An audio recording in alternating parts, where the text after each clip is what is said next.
Shalom, shalom bien-aimés dans le Seigneur.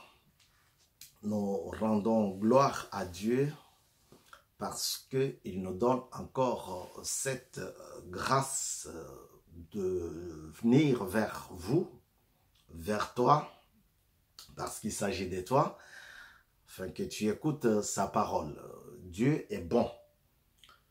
Nous sommes ici dans notre émission, dans votre émission, le parfum de bonne odeur pour Jésus-Christ. Nous sommes à la 17e leçon sur les 21 leçons que nous allons partager, que nous allons donner, que nous allons exhorter ici sur la chaîne de télévision Mukulu TV. Que Dieu vous bénisse, que Dieu vous rende opérationnel, sensible pour écouter sa parole. La parole de Dieu nous dit, nous sommes en train de continuer notre chapitre d'hier, là où on parle de la mauvaise herbe, là où on parle de la bonne sémence, là où on parle de veiller pour ne pas tomber dans la tentation. Alors, notre thème, c'est planter. Planter, pour la 17e fois aujourd'hui, nous sommes heureux de vous donner encore la signification du mot plantation ou planter, le verbe planter. Planter, c'est-à-dire mettre en terre.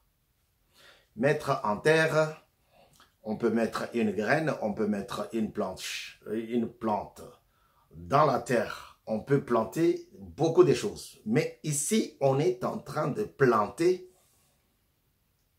l'idéologie de Jésus-Christ. Ce n'est pas une idéologie comme on peut le prendre, mais c'est une doctrine de Dieu. La doctrine de Dieu. Alléluia. Hier, nous avons vu que planter, c'est veiller. C'est aussi veiller. Alors aujourd'hui, planter, c'est aussi arroser. C'est nourrir. C'est protéger. Alléluia. Planter, c'est nourrir, arroser. Vous voyez? C'est arranger. Voilà. Prends planter aujourd'hui comme arroser. On arrose pourquoi? Pour que la plante, l'arbre puisse bien grandir, puisse bien pousser. Lorsque on a amené, on a demandé, on a prêché, on a amené quelqu'un à Christ, on doit veiller sur lui. On doit l'arroser. On doit le prêcher, on doit l'exhorter. Et c'est ça le travail d'un berger. Les suivis. Alléluia. On ne peut pas amener quelqu'un à Dieu et le laisser. Parce que c'est un bébé spirituel, il va retourner au vomi. Il va retourner à l'état pécheresse. Il va retourner à sa vie ancienne, sa mauvaise herbe, sa mauvaise vie. Alors, pour le garder dans la maison de Dieu, il faut qu'on l'arrose. Arroser, c'est lui donner des conseils selon la parole de Dieu. Alléluia. Planter, c'est arroser. Nous lisons dans Matthieu chapitre 13 à partir du 24e verset. Nous lisons au nom du Seigneur. La mauvaise herbe et le bon grain. Il leur proposa une autre parabole. Le royaume des cieux ressemble à un homme qui avait sémé une bonne sémence dans son champ. Mais pendant que les gens dormaient, son ennemi vint, sémant de la mauvaise herbe parmi le blé et s'en alla. Lorsque le blé y poussait et donnait du fruit, la mauvaise herbe apparut aussi. Alléluia. Les serviteurs du maître de la mauvaise, les serviteurs du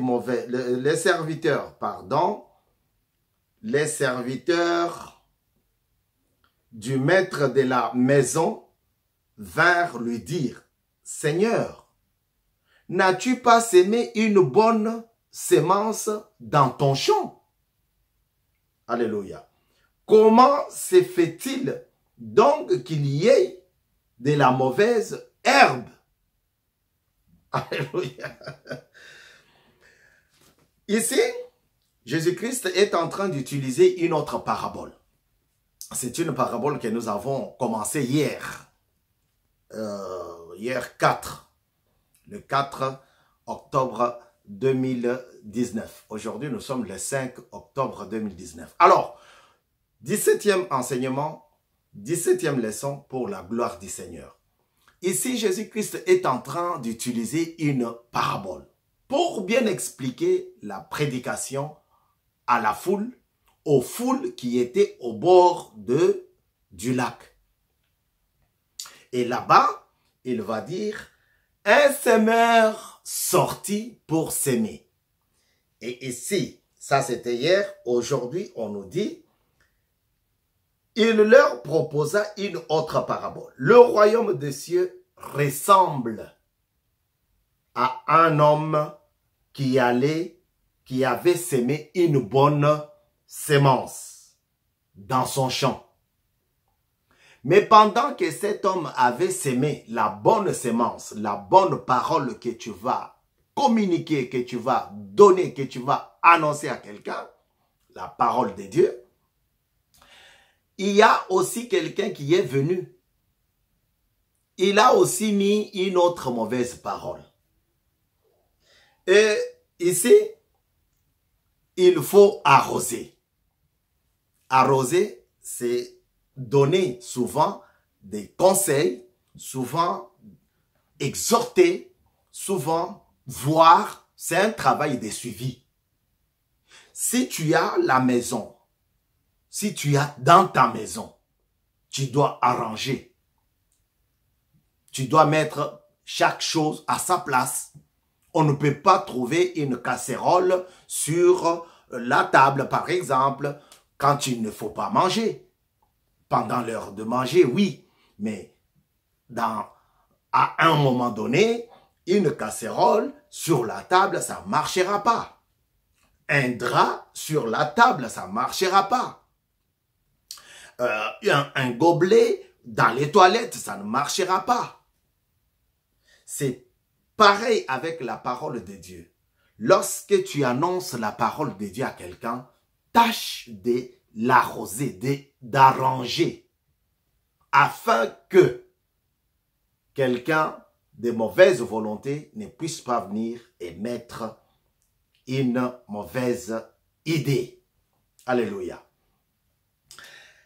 Laisser abandonner le péché, c'est très bien. Mais veillez pour que tu restes le plus longtemps dans la parole de Dieu, c'est aussi bien. C'est aussi très, très bien. C'est très important. Mais pour rester vigilant, pour veiller, pour continuer à arroser, il faut que tu saches voir cet arbre que tu as planté. Si tu ne vois pas l'arbre, tu ne peux pas l'arroser. Si tu ne vois pas l'arbre, c'est très très difficile de l'arroser. Alléluia. Alors il faut que tu voies les périmètres. Tu arranges. Arranger le périmètre, c'est fuir le mal. C'est fuir les anciennes compagnies qui t'amenait dans des boîtes de nuit. On appelle déjà une boîte de nuit. Tu te mets dans une boîte. Et tu es là, tu sautes. Tu es là, tu sautes. Les chansons qui sont chantées là-bas, est-ce que ça honore Dieu? Dans une boîte de nuit. Ah, parce que mes amis y vont. Mes camarades vont là-bas. Alléluia. Dieu dit, il faut sortir de leur sentier, de leur voie, de leur club.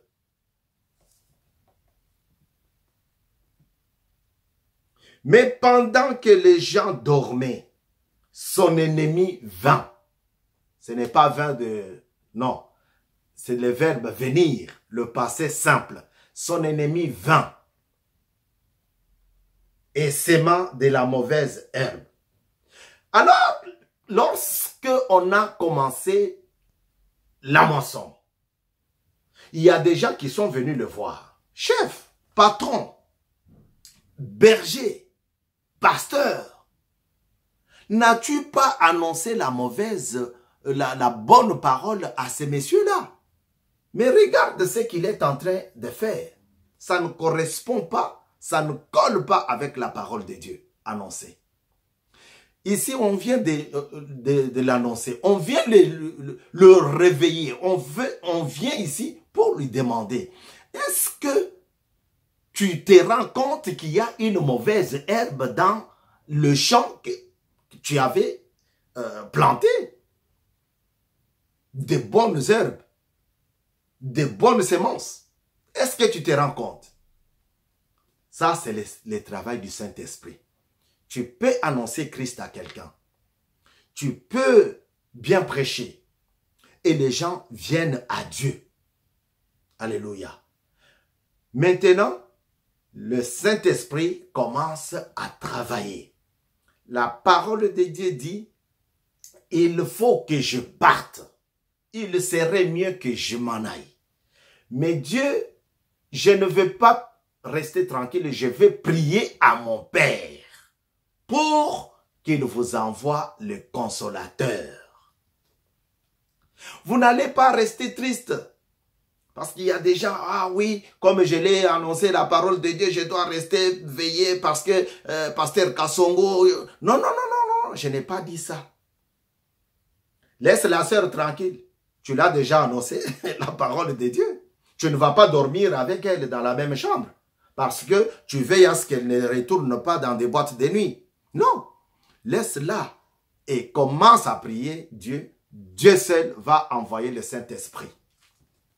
Le consolateur parfait. Alléluia. Il serait mieux que je m'en aille. Je prierai à mon Père. Et il va vous envoyer le Saint-Esprit. L'esprit de consolation. L'esprit de vie. L'esprit qui nous donne envie de crier, la force de crier Abba Père. Ce n'est pas un esprit de timidité. Tu es déjà dans la vie chrétienne, tu es dans la parole de Dieu, tu es dans l'église et tu es tout le temps timide. Oh non, parce que non. Non. Tu as reçu Christ, tu dois être éveillé, tu dois être debout. Dans le champ de Dieu, il n'y a pas de gens qui se sous-estiment. Tout le monde apprend. Tu dois passer devant pour aller annoncer et dire, pasteur, n'as-tu pas annoncé la bonne parole à ces messieurs? Mais regarde, Mokolo TV, c'est ton espace. Fais ton abonnement. Comme ça, ensemble, on va bien louer l'Éternel. On va bien adorer. Les gens qui étaient près de Samson. Samson, c'est un enfant qui a grandi, qui est né, qui a été conçu, qui est né et grandi selon la parole de Dieu. Mais lorsqu'il n'a pas veillé au commandement de l'Éternel, lorsqu'il n'a pas veillé aux interdits, lorsqu'il n'a pas veillé, lorsqu'il n'a pas arrangé son périmètre, lorsqu'il n'a pas arrosé sa vie privée, Il a dévoilé le secret et le reste, vous en connaissez. Si vous ne connaissez pas, appelez-moi, je reviendrai sur ça. Et Dieu veut que tu arroses ton périmètre. Paul se retrouve devant le peuple qui aimait une autre personne à la place. Et Paul va commencer à parler de la part de Dieu. Cette personne-là, Apollos, parlait aussi de la part de Dieu. Il paraît que Apollos parlait très bien. Il maîtrisait la langue. Et Paul titubait un peu parce que ce n'était pas sa langue maternelle. Alors, il y a eu des disputes dans la maison de Dieu. Ah, nous sommes de Paul, nous sommes d'Apollos et nous sommes. Paul a dit, Apollos a sémé et Paul va arroser. Paul a sémé, Apollos va arroser. Et c'est Dieu qui fait le reste. Bien-aimé, il faut bien contrôler ton périmètre. Lorsqu'on arrose un arbre, on n'arrose pas avec d'autres mauvaises plantes à ses côtés. Non, on arrange. Les cultivateurs voient bien ce que je suis en train d'expliquer. Ils comprennent bien. Mets-toi dans la peau d'un cultivateur. Pour bien arroser, il faut voir. Moi, à l'âge de 18 ans, mon père m'avait demandé d'arroser, me demandait tout le temps d'arroser les arbres, les manguiers, les avocatiers qu'on avait plantés dans notre parcelle. Et chaque matin, j'apportais de l'eau pour arroser. Et pour arroser, je devrais d'abord arranger le périmètre. Arrange le périmètre de ta vie chrétienne. Pour arranger le périmètre de ta vie chrétienne, je reviens encore sur notre premier verset. Le verset de base. Le verset qui fait notre enseignement. Heureux l'homme qui ne suit pas, qui ne marche pas selon les conseils de méchants, qui ne s'arrête pas sur la voie des pécheurs, et ne s'assied pas en compagnie des moqueurs, mais qui trouve son plaisir dans la loi de l'Éternel. Et la médite jour et nuit. Il ressemble à un arbre planté près d'un courant d'eau. Il donne son fruit en sa saison et son feuillage ne se flétrit pas. Tout ce qu'il lui fait, lui réussit. Vous voyez? Ça, c'est une condition qui vient après. Depuis la première leçon, nous sommes en train de donner les outils. Comment garder la parole de Dieu. Comment arranger sa vie chrétienne. Comment marcher. Maintenant, nous tendons vers la fin de notre série d'enseignements. Et maintenant, il faut que tu saches comment produire. À la prochaine, on va donner maintenant des leçons comment produire. Tel que Dieu l'a promis à cet homme. Tel que Dieu l'a promis à cet homme, à cette femme qui médite sa parole nuit et jour. Il est comme un arbre planté. Alléluia.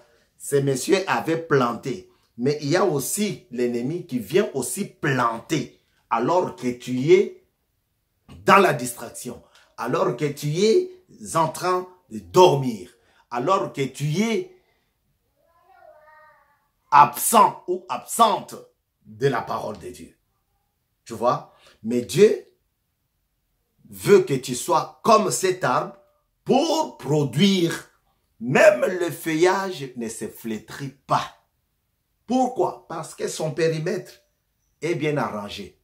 C'est un arbre qui a été arrosé par l'Éternel lui-même. Quand il dit il est comme, Dieu ne dit pas il est l'arbre, non, il est comme un arbre planté près d'un courant d'eau. Donc là-bas, c'est un périmètre qui lui donne beaucoup de nourriture pour pouvoir subsister, pour pouvoir exister. Cette plante a besoin d'une terre fertile. La terre fertile, et là, il faut bien arranger le périmètre. Que la gloire de Dieu se manifeste dans ta vie.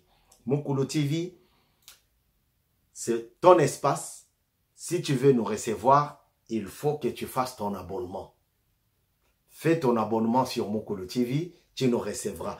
Mais l'émission, elle, s'appelle Le parfum de bonne odeur pour Jésus. Que Dieu te donne la force d'arroser. Arroser, on a dit, c'est être tout le temps branché, être tout le temps près de la parole de Dieu, c'est arranger son périmètre, arranger son milieu. On ne peut pas rester dans une maison où tout est dedans, la saleté est dedans, la maison n'est pas balayée et tu vis là-bas, même si tu commences à prier pour la malaria, le paludisme, pour prier que Dieu te bénisse, ça ne marchera pas. Dieu va te demander d'abord de commencer par assainir, arranger, assainir ton périmètre, ton milieu dans lequel tu vis. C'est pareil avec la parole de Dieu. La parole de Dieu est là pour nous donner des outils, les moyens de rester dans le sanctuaire de Dieu. Que la gloire de Dieu se manifeste dans ta vie parce que maintenant que tu as entendu, tu vas commencer à arroser ton milieu. Arroser le milieu dans lequel tu vis. Que cette gloire se manifeste dans ta vie pour toujours. Au nom de Jésus, nous avons ainsi dit Amen.